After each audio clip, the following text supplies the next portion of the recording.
पिछले कुछ समय से मुझे कह रहे थे कि राघव आप नीट के इशू पर कब बोलोगे, आपको हम सुनना चाहते हैं। मैं बड़ी हम्बली कहना चाहता हूं सर, आप, हम और पूरा देश इंतजार कर रहा था कि कब बोलेंगे चड्ढा साहब। जो नेता कभी हर मुद्दे पर सरकार से सवाल पूछता था वो आज चुप है। राघव चड्ढा आज सत्ता पक्ष में हैं। लोग पूछ रहे थे कि आखिर राघव चड्ढा चुप क्यों है।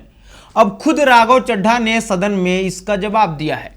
नमस्कार, मैं आदर्श और आप देख रहे हैं दर्श न्यूज। राज्यसभा सांसद राघव चड्ढा को लेकर पिछले कुछ दिनों से सोशल मीडिया पर लगातार सवाल उठ रहे थे। लोग पूछ रहे थे कि जो नेता विपक्ष में रहते हुए हर मुद्दे पर मुखर रहते थे, सरकार से सवाल पूछते थे, छात्रों की हित की बात करते थे और सामाजिक मुद्दों पर खुलकर बोलते थे, आखिर अब वे इस मुद्दे पर चुप क्यों हैं। आपको याद होगा, विपक्ष में रहते हुए राघव चड्ढा ने महंगे एयरपोर्ट फूड से लेकर कई जनहित के मुद्दों को जोरदार तरीके से उठाया था। उनकी बातों पर लोगों का भरोसा भी था कि वे जनता की आवाज बनकर बोलते हैं। इसी बीच अब राघव चड्ढा ने राज्यसभा में लंबा भाषण दिया है और अपने ऊपर उठ रहे सवालों का भी जवाब दिया है। उन्होंने कहा है कि जब मैं विपक्ष में बैठता था तो सवाल मेरा हथियार था, आज मैं ट्रेजरी बेंच पर हूं तो समाधान मेरी जिम्मेदारी है। राघव चड्ढा ने आगे कहा कि मैं भी कैमरे के सामने आकर साउंड बाइट दे सकता था, सुर्खियां बटोर सकता था, लेकिन मुझे हेडलाइन नहीं आउटकम चाहिए। जब मैं विपक्ष में था तब मेरा काम मुद्दा उठाना था और सरकार से सवाल पूछना था और मैंने पूरी ईमानदारी से वो जिम्मेदारी निभाई। लेकिन आज मेरी भूमिका कैमरे के सामने अटेंडेंस लगाने का नहीं है, बल्कि समाधान निकालने का है। क्या कुछ कह रहे हैं राघव चड्ढा, सुनिए। Sir I just take one more minute.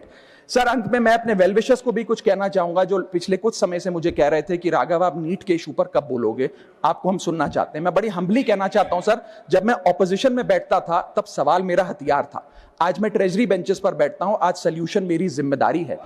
मैं भी रोज कैमरे के सामने आकर साउंड बाइट दे सकता था, लेकिन मुझे हेडलाइन नहीं सर, मुझे आउटकम चाहिए। और जब मैं ऑपोजिशन में था तब मेरा काम इशू रेस करना और सवाल उठाना था और पूरा सदन, और आप जानते हैं मैंने वो काम पूरी ईमानदारी से किया। लेकिन आज मेरा रोल कैमरा के सामने अटेंडेंस लगाने का नहीं है, मेरा role is my focus is to fix the system. इसीलिए मैंने अपने आप से एक वादा किया, I made a promise to myself कि मैं इस मुद्दे पर पार्लियामेंट में बोलूंगा और उस दिन बोलूंगा जिस दिन हम प्रॉब्लम सॉल्व कर रहे होंगे, सोल्यूशन लेकर आएंगे, when the system is getting fixed. And today is that historic day when the system is getting fixed. और सर बिकॉज आज जो रिफॉर्म्स। राघव चड्ढा के इस बयान के बाद राजनीतिक बहस और तेज हो गई है। समर्थक इसे जिम्मेदार राजनीति बता रहे हैं, जबकि आलोचकों का कहना है कि सत्ता में आने के बाद नेताओं की प्राथमिकताएं बदल जाती है। अब सवाल यह है कि क्या राघव चड्ढा का यह जवाब लोगों को संतुष्ट कर पाएगा या फिर विपक्ष उनके पुराने बयानों को लेकर उन्हें लगातार घेरता रहेगा। आपकी क्या राय है?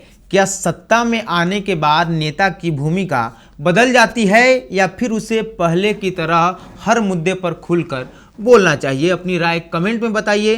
देखते रहिए दर्श न्यूज।